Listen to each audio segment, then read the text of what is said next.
மாடம்பாக்கத்தில் திமுக நிர்வாகிகள் ஆலோசனை கூட்டம் அமைச்சர் தாமு அன்பரசன் பங்கேற்க நடைபெற்றது. செங்கல்பட்டு மாவட்டம் தாம்பரம் அடுத்த மாடம்பாக்கத்தில் திமுக நிர்வாகிகள் ஆலோசனை கூட்டம் நடைபெற்றது. இதில் அமைச்சர் தாமு அன்பரசன் கலந்து கொண்டு ஆலோசனைகளை வழங்கினார். அப்போது அவர் பேசிய போது, விஜய் நடித்த படமே 2 நாட்களுக்கு மேல் ஓடவில்லை எனவும், விஜயின் அரசியல் கட்சி 6 மாதம்தான் ஓடும் என விமர்சித்து பேசினார்.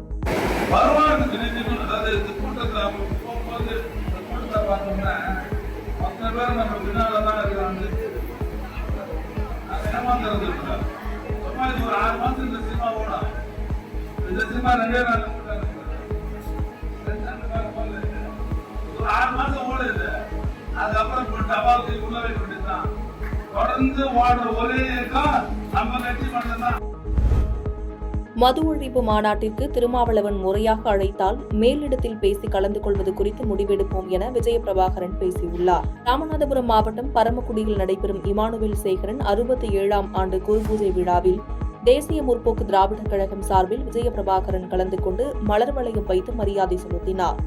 அதன்பின் அவர் செய்தியாளர்களிடம் பேசியபோது, தியாகி இமானுவேல் சேகரன் குருபூஜை விழாவை அரசு விழாவாக அறிவிக்க வேண்டும் என திமுக சார்பில் அரசுக்கு பல்வேறு கட்ட கோரிக்கைகளை வைத்திருந்ததாகவும், திமுக கட்சி அதனை நிறைவேற்றியுள்ளதற்கு பாராட்டுகள் தெரிவித்துக் கொள்வதாகவும் கூறினார். மேலும் திருமாவளவன் நடத்தும் மது ஒழிப்பு மாநாட்டிற்கு அழைப்பு ஏதும் வந்துள்ளதா என செய்தியாளர்கள் கேள்வி எழுப்பியதற்கு, திருமாவளவன் மாற்றுக் கட்சியுடன் கூட்டணி வைத்துள்ளார். இருந்தாலும் மது ஒழிப்பு மாநாட்டிற்கு அழைப்பு விடுத்தால் கட்சி தலைமையில் பேசி மாநாட்டில் கலந்து கொள்வது குறித்து முடிவெடுக்கப்படும் என பேட்டியளித்தார். இந்த நாளில் தலைவரை அவரை இன்னைக்கு மரியாதை செய்வது உண்மையிலே எனக்கு சந்தோஷமான ஒரு விஷயமாக இருக்கு. இது முதல் முறை நான் வருது, கேப்டன் மறைவுக்கு பிறகு இது முதல் முறை வருது. அது மட்டும் இல்லாமல் அவரது பிறந்த நாளை அரசு விழாவாக வலியுறுத்தணும்னு கேப்டன் இருக்கும்போதே தேசிய முற்போக்கு திராவிடர் கழகம் வலியுறுத்தியிருந்தோம். இன்று அது நிறைவேறியிருக்கு. அதுக்காக தேசிய முற்போக்கு திராவிடர் கழகம் சார்பாக திமுக அரசுக்கு எங்களுடைய பாராட்டுகளை நாங்கள் தெரிவித்துக் கொள்கிறோம். மத்திய அரசின் புதிய பாடத்திட்டத்தில் நல்ல கொள்கைகள் இருந்தால் மாநில அரசு ஏற்றுக்கொள்ளும் எனவும், இருமொழிக் கொள்கைதான் தமிழ்நாட்டில் இருக்கும் எனவும் உயர்கல்வித்துறை அமைச்சர் பொன்முடி பேட்டியளித்துள்ளார். விழுப்புரத்தில் இன்று பல்வேறு நிகழ்ச்சிகளில் கலந்து கொண்டு இறுதியாக உயர்கல்வித்துறை அமைச்சர் பொன்முடி செய்தியாளர்களை சந்தித்தார். அப்போது பேசிய அவர், மத்திய அரசு கொண்டு வந்துள்ள புதிய பாடத்திட்ட கொள்கையில் நல்ல திட்டங்கள் இருந்தால் அதனை ஏற்றுக்கொள்வோம் எனவும், அதே நேரத்தில் தமிழ்நாட்டை பொறுத்தவரை இருமொழி கல்விக் கொள்கையாகத்தான் இருக்கும் எனவும், இந்தியாவிலேயே உயர்கல்வி தமிழகத்தில்தான் சிறப்பாக உள்ளதாகவும், 53% பேர் உயர்கல்வி பயின்றுள்ளனர் எனவும் கூறினார். தமிழகத்தில் உள்ள அனைத்து பல்கலைக்கழகங்களிலும் பொதுவான பாடத்திட்டம் கொண்டு வருவதற்கு ஆலோசிக்கப்பட்டு வருவதாக அவர் தெரிவித்தார்.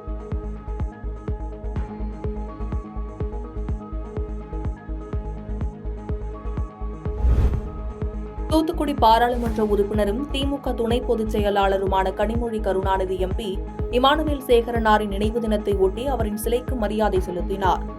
தூத்துக்குடி பாராளுமன்ற உறுப்பினரும் திமுக துணை பொதுச் செயலாளருமான கனிமொழி கருணாநிதி எம்பி சுதந்திர போராட்ட வீரரும் தியாகியுமான இமானுவேல் சேகரன் நினைவு தினத்தை ஒட்டி தூத்துக்குடி வடக்கு மாவட்ட அலுவலகமான கலைஞர் அரங்கத்தில் தியாகி இமானுவேல் சேகரன் திருவுருவப் படத்திற்கு மலர் தூவி மரியாதை செலுத்தினார்.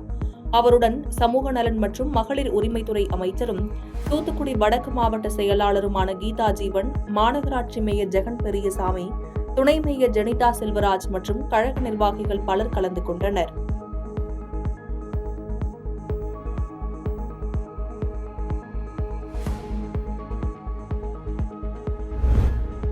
நாமக்கல் மாவட்டம் பரமத்தி வேலூரில் பள்ளி நிகழ்ச்சி ஒன்றில் கலந்து கொண்ட பாட்டாளி மக்கள் கட்சித் தலைவர் அன்புமணி ராமதாஸ், மது பழக்கத்தால் இளைஞர்கள் பலர் உயிரிழப்பதாகவும், இதனால்தான் பெண்கள் விதவையாக்கப்படுகிறார்கள் என்றும் கூறினார். நாமக்கல் மாவட்டம் பரமத்தி வேலூரில் பாட்டாளி மக்கள் கட்சித் தலைவர் அன்புமணி ராமதாஸ் பல்வேறு நிகழ்ச்சிகளில் பங்கேற்க வருகை தந்தார்.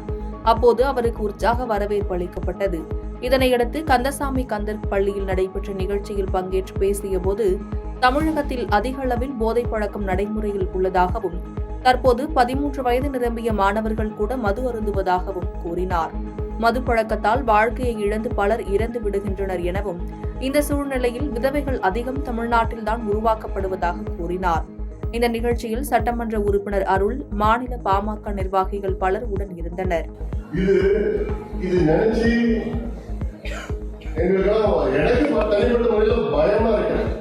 பயந்து இருக்கிறாங்க. என்னடா நம்ம சமுதாயம், தமிழ் சமுதாயம் இவங்க அடுத்த நிலைக்கு எப்படிதான் நம்ம கொண்டு போவோம்? இவ்வளவு மோசமான ஒரு சூழல்ல இருக்கு. ஆனா இதை பத்தி எந்த ஆட்சியாளர்களும் அவங்களுக்கு ஒரு துளியும் கவலை கிடையாது. ஒரு துளியும் கவலை கிடையாது. இந்த சமுதாயங்கள்லாம் அழிக்கிறோமே, நாசப்படுத்திட்டு இருக்கிறோமே.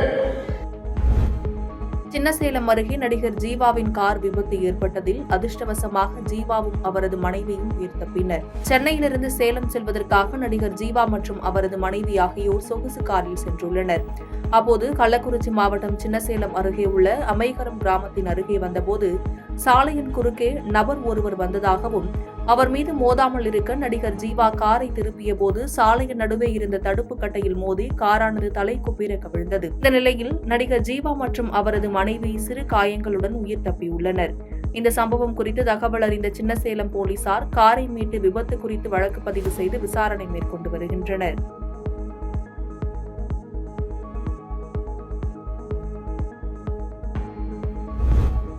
செங்கல்பட்டு அரசு மருத்துவக் கல்லூரி கலையரங்கத்தில் மேல்நிலைத் தேர்வில் தேர்ச்சி பெற்ற கல்லூரி சேராத மாணாக்கர்களுக்கு நான் முதல்வன் உயர்வுக்கு படி என்ற மாவட்ட அளவிலான பயிற்சி முகாம் நடைபெற்றது.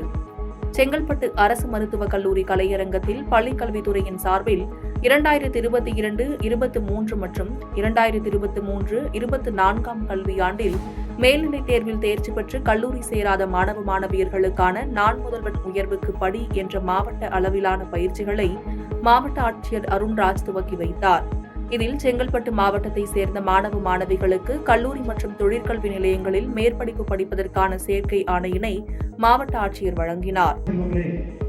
12ஆம் வகுப்பை தேர்ச்சி பெற்ற மாணவர்கள் ஏதாவது ஒரு காரணத்தினால் உயர்கல்வியில் சேர முடியாமல் இருக்கின்றார்கள்.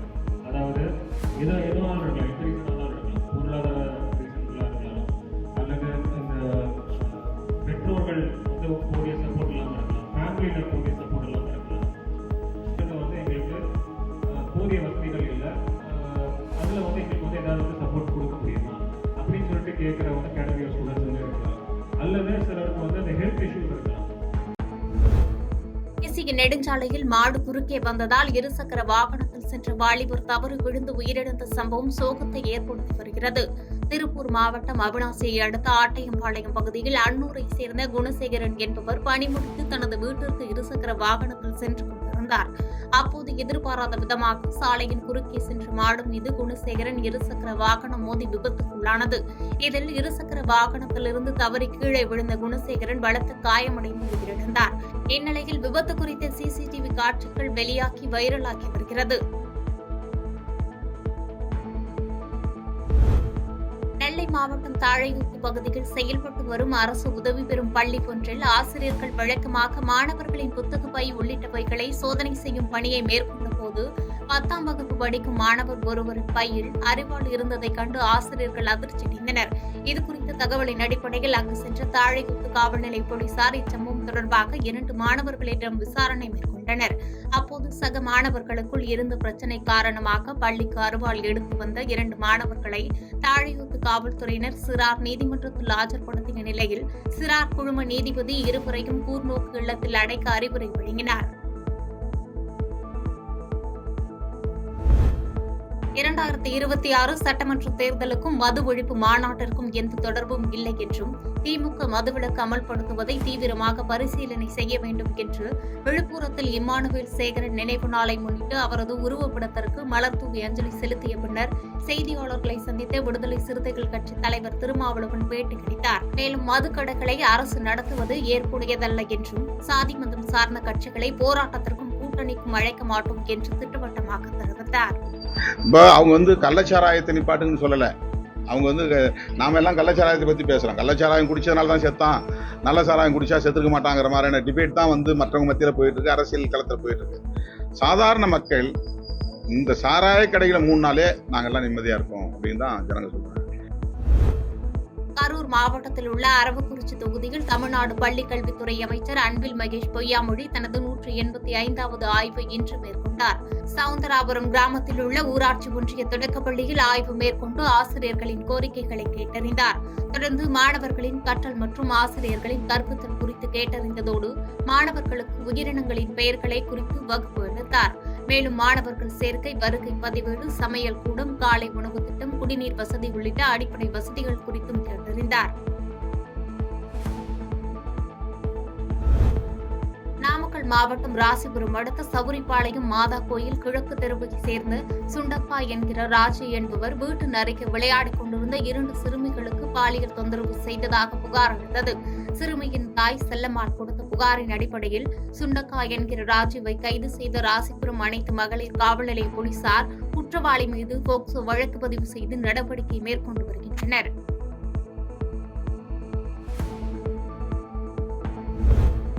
தூத்துக்குடி மாவட்டம் மானங்காத்தான் கிராமத்தில் உள்ள ஆதிதிராவிடர் நல குடியிருப்புகளில் 20 வீடுகள் பழுதடைந்த நிலையில் புதிய வீடுகள் கட்டித் தருமாறு தூத்துக்குடி நாடாளுமன்ற உறுப்பினர் கனிமொழி எம்பியிடம் கோரிக்கை வைக்கப்பட்டது.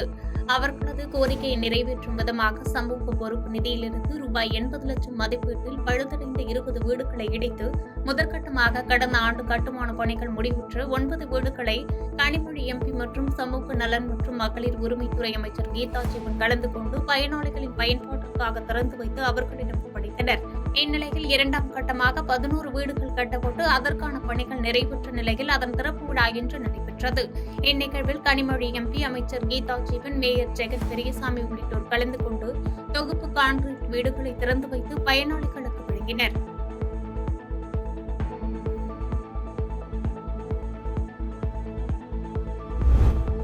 கடலூர் மாவட்டம் பண்ருட்டி அடுத்த அவிகனூரில் உள்ள ஸ்ரீ அர்த்தமூர்த்தீஸ்வர சுவாமி சிவன் கோயிலில் சுற்றுமதில் எழுப்புவதற்காக கோயில் வளாகத்தில் ஜேசிபி இயந்திரம் மூலம் பள்ளம் கெடுத்தபோது சுமார் 3.5 அடி ஆழத்தில் முதலாம் குலோத்துங்க சோழனின் கல்வெட்டு கண்டெடுக்கப்பட்டது. கல்வெட்டு கிடைத்த தகவலை அறிந்த ஊர் பொதுமக்கள் அங்கு கூடி வியந்து பார்த்தனர். குமரி மாவட்டம் அருமனை பகுதியைச் சேர்ந்தவர் அரவிந்த். களிகள் மின்வாரியத்தில் பணிபுரிந்து வரும் இவர் மதுபோதையில் தனது இருசக்கர வாகனத்தை ஓட்டிக்கொண்டு குஞ்சாலிப்பிள்ளை பகுதியில் வந்தபோது சாலையோரம் நடந்து சென்று கொண்டிருந்த 2 பெண்களின் மீது மோதியுள்ளார். இதில் ஒரு பெண் சாலையில் சுருண்டு கீழே விழ இருசக்கர வாகனத்தில் வந்த அரவிந்தும் சாலையில் தூக்கி வீசப்பட்டு பலத்த காயமடைந்தார்.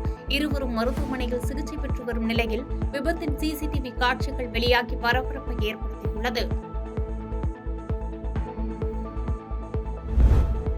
தூத்துக்குடி மாவட்டம் கோவில்பட்டி அருகே தெற்கு திட்டங்குளத்தில் உள்ள தியாகி இம்மானுவேல் சேகரனாரின் திருவுருவ சிலைக்கு அதிமுக வடக்கு மாவட்டம் சார்பில் கோவில்பட்டி சட்டமன்ற உறுப்பினர் கடம்பூர் ராஜு மாலை அணிவித்து மரியாதை செலுத்தினார். இதைத் தொடர்ந்து அம்மா மக்கள் முன்னேற்றக் கழகம், பாஜக மற்றும் மாற்றுக் கட்சியை சார்ந்தவர்கள் கட்சியிலிருந்து விலகி 10க்கும் மேற்பட்டோர் முன்னாள் அமைச்சரும் கோவில்பட்டி சட்டமன்ற உறுப்பினருமான கடம்பூர் ராஜு முன்னிலையில் தங்களை அதிமுகவில் இணைத்துக் கொண்டனர்.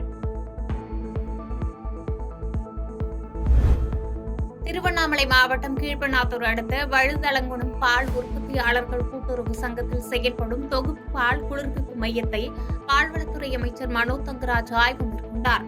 அப்போது மையத்தில் பால் வாங்கும் கணக்குகள் குறித்தும் பால் கொழுப்பு மற்றும் தரம், விலை குறித்து கேட்டறிந்தார். அப்போது முறையான கணக்குகள் இல்லாததால் அதிகாரிகளிடம் அடுக்கடுக்கான கேள்விகளை எழுப்பினார். இந்த ஆய்வின் போது உடன் சட்டப்பேரவை துணை சபாநாயகர் கு. பிச்சாண்டி, மாவட்ட ஆட்சித்தலைவர் பாஸ்கர பாண்டியன், மாவட்ட கவுன்சிலர் ஆறுமுகம், ஆவின் அதிகாரிகள் உட்பட ஏராளமானோர் கலந்து கொண்டனர்.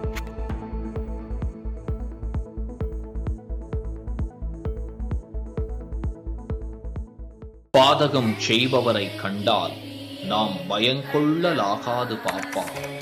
மோதி மிதித்து விடு பாப்பா, அவர் முகத்தில் உமிழ்ந்து விடு பாப்பா. அண்மை செய்திகளை உடனுக்குடன் தெரிந்து கொள்ள இணைந்திருங்கள் இயம்நாடு தொலைக்காட்சியுடன்.